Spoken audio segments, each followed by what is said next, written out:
لەسەرم بابەتە کەمبوونەوەی ڕێژەی کورد لە دیالە من میوانێکم هەیە ئەکرەم ساڵح بەرپرسی لە قی 22 پارتی لە گەرمیان کە ڕاستەوخۆ لە کەلارەوە لەگەڵمانە. کاکەکرەم ئەم کاتت باش، بارودۆخی کورد لە پارێزگای دیالە بۆ بەم ڕۆژە گەیشت.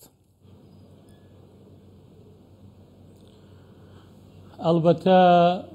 لە دوای پرۆسەی ئازادی عێراق لە ساڵی 2003 کورد بە شێوەیەکی زۆر باش توانی ئەو ناوچانەی کە لە سەردەمی ڕژێمی بەعسا دەسڵاتی لە دەستدا بوو دەسڵات بگرێتەوە دەست و بتوانێت لە ڕووی ئیداری، لە ڕووی ئەمنی و لە ڕووی پاراستنی خەڵکی ئەو ناوچانە ئیدارەیەک دابمەزرێت کە گزارشت لە خەڵکی ناوچەکە بکە و لە ڕەسەنایەتی خەڵکی ناوچەکە بکە. ئەم ڕەوشە تا شەڕی تیرۆریستانی داعشیش کە هێزەکانی پێشمەرگە بە خوێنی خۆیان بەرگریەکی قارەمانانەیان لەم ناوچانە کرد، تا ئاستێکی باش کورد هەستی بە دڵنیایی ئەکرد و کورد خۆی بە خاوەنی ناوچەکە ئەزانی و پێکاتەکانی تریش کە لە ناوچەکە بوون بە عەرەب بە تورکمان جۆرێک لە هەستیان بە دڵنیایی ئەکرد لەژێر حکومڕانی کووردا لەو ناوچانە، چونکە ئەو کاتەی کە دەسڵات بەدەست کوردۆ بوو جۆرێک لە دادپەروەری لە بەڕێوەبردن هەبوو، بەڕاستی کێشە و گرفتەکان بە جۆرێک لە ڕووی نەتەوەیی یا ئاینی ڕنگدانەوەی نەبوو. ئەلبەتە دوای خیانەتی 16 ئۆکتۆبەر هەلومەرجێکی تازە هاتە پێش لەم ناوچانە. هەموو ئەو دەسڵاتانەی بەدەست کوردۆ بوو لەو کورد لەو ناوچانە لە دەستیدا و بە پێی بەرنامەیەکی داڕێژراوی حکوومەتی عێراقی لەو ناوچانە تا هەموو ئەو پۆستە ئیداریانەی کە بەدەست کوردۆ بوو بەدەست کوردۆ نەما لە مەندەلی، لە سەعدیە، لە جەلەولا، لە قەرەتەپە، لە جەبارە، لە حەمرین کە ئەمانە هەموو بەڕێوەبەری ناحەکانی ئەم ناوچانە کورد بوون و زۆرینەی دانیشتوانەکەی کورد بوون. دوای ئەوەی کە بارودۆخی ئەو ناوچانە تێکچوو لە ئەنجامی خیانەتی 16 ئۆکتۆبەر دەسڵاتێکی خۆسەپێن لە ناوچەکە خۆی فەرز کردووە. ئەمەش وای کردووە کە هاوڵاتی کورد لەم ناوچانە هەست بە دڵنیایی نەکا لە ئەنجامی نەبوونی دڵنیایی و لە ئەنجامی بێدەسڵاتی لە بەڕێوەبردننی ئەو ناوچانە. کورد لەو ناوچانە وردە وردە کۆچەکەن بەرەو هەرێمی کوردستان و لە بەرامبەرە عەرەب بەرەو هەڵقشانە چن و بەردەوام دێن لەو ناوچانە نیشتەجی ئەبن. ئێستا لە مەندەلی تا ئەگاتە قەزای دووسخورمات و داقوق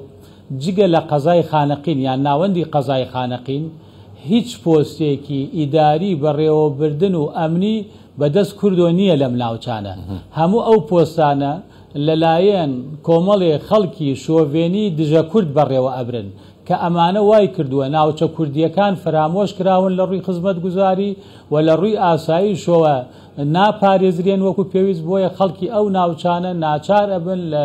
ئەنجامی نەبوونی دەسڵات، لە ئەنجامی هەستکردن بە مەترسی، لە ئەنجامی ئەو گوشارە ناڕاستەوخوانەی کە لەسەر خەڵکی ئەم ناوچانە هەیە. خەڵکی ئەو ناوچانە ناوچەکە چۆڵەکەن و بەرەو هەرێمی کوردستان کۆشەکەن و بە شێوەیەکی سروشتی لە بەرامبەر ئەمە عەرەب لە ناوچەکانی باشوور و ناوچەکانی ناوەڕاست هەڵەکشێن و دێن لە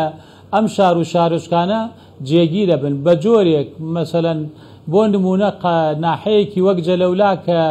ڕێژەیەکی زۆری دانیشتوانەکەی کورد بوو ئێستا کەمتر لە سەدادەی دانیشتوانەکانی کوردە. ناحەی سەعدی هەز ناکەی کوردی تیابێ. قەرەتەپە کە ڕێژەیەکی زۆر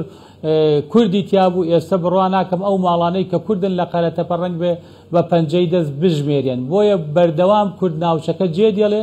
لە بەرامبەرە عەرەب لە ناوچەکە نیشتەجێ بێ. بۆیە خەریکە ئەم ناوچە سیمای کوردستانی بوون لە ڕووی دانیشتوان و لە دەسەدا بەڕاستی کە ئەمە مەترسێکی گەورەیە. هاوڵاتیان لەو چاوپێکەوتانەی کە کوردستان بەسوچوار لەگەڵ کردوون باس لەوە ئەکەن کە نەبوونی یەک هەڵوێستی لە نێوان پارتە سیاسیەکانی کوردستانە یەکێک لە هۆکارەکانە بۆ ئەوەی بارودۆخی ئەم ناوچانە بەرەو ئەو شێوازە بڕوات. ئێوە لەسەر ماڵات بێگومان لە دوای خیانەتی 16 ئۆکتۆبەر جۆرێک لە بێمتمانەیی لە ناو لایەنە سیاسیەکانی کوردستان دروست بووە. ئەو وای کردووە کە کورد ئەو پێگە کاریگەریەی نەمێنێ لە هەڵبژاردنەکانە. بۆ نمونە لە دوای ساڵی 2005ەوە هەمیشە لە پارێزگای دیالە یان سەرۆکی ئەنجومەنی پارێزگار، جێگری پارێزگار، یاریدەدەری پارێزگار چەندین پۆستی کورد هەبووە. لە دوا هەڵبژاردن کە ئەنجام درراوە بۆ ئەنجومەنی پارێزگاکان ئێستا لە پارێزگای دیالە کورد یەک پۆستی بەدەستەوە نییە بەڕاستی ئەمە وای کردووە هەم ڕێژەی بەشداری کورد لە هەڵبژاردنەکان کەم ببێتەوە هەمیش لایەنەکانی تر بە تایبەتی سونە و شیعەکە لە دیالە ململانەیەکی توندیان هەیە بۆ دەستگرتن بەسەر پارێزگاکە هەوڵ ئەدەن خۆیان بەسەر پارێزگاکە هەرێک لەو لایەنانە شیعەکان ئەیانەوێ بە تەواوی خۆیان بسەپێنن سونەکان ئەیانەوێ لەو ناوچانە دەسڵاتیان بمێنێتەوە بۆیە لەم نێوەندە کورد فەرامۆش کراوە لەبەر ئەوەی کوردیش یەکگرتوو نییە و خاوەنی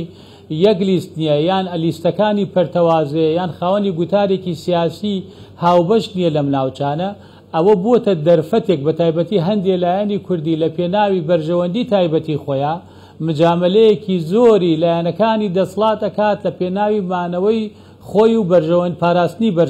بەرژەوەندەکانی خۆیان ئەمەی ژوای کردووە کە هەم خەڵک بە لایەنەکان متمانەی کەم بێتەوە هەم لایەنە عێراقیەکان بە تایبەتی لە سونە و شیعەش لە ناوچەکە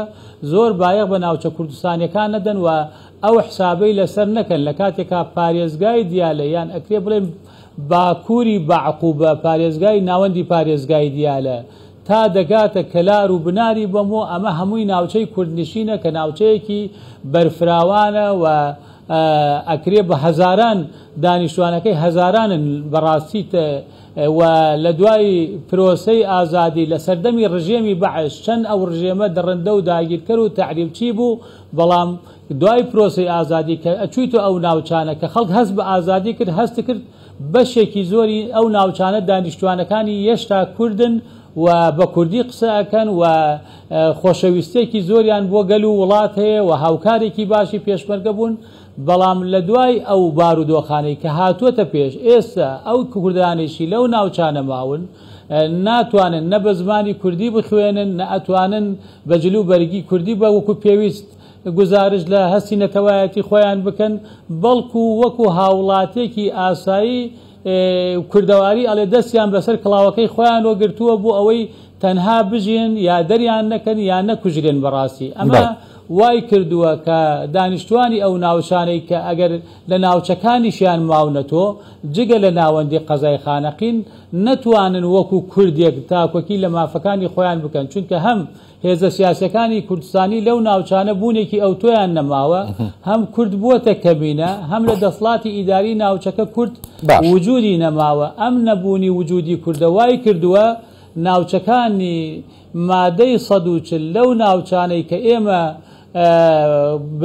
بە سروشتی لە ڕووی مێژووی و جوغرافیەوە کوردستانن ئێستا ڕێژەی کورد بووەتە کەمینەیەکی وا کە لە هەر گۆڕانکاریەک بەڕاستی مەترسی لەم ناوچانە دروستە بێ چی بکرێت بۆ ئەوەی ئەم بارودۆخە بەم شێوازە بەردەوام نەبێ بەلایەنی من پێم وایە ئەبێ یەک کورد باشتر ماڵی خۆی ڕێک بخاتەوە هەوڵ بدەن لایەنە سیاسەکان بە یەک گوتاری سیاسی و لە چوارچێوەی پێداگری لە جێبەجێکردنی مادەی 140 و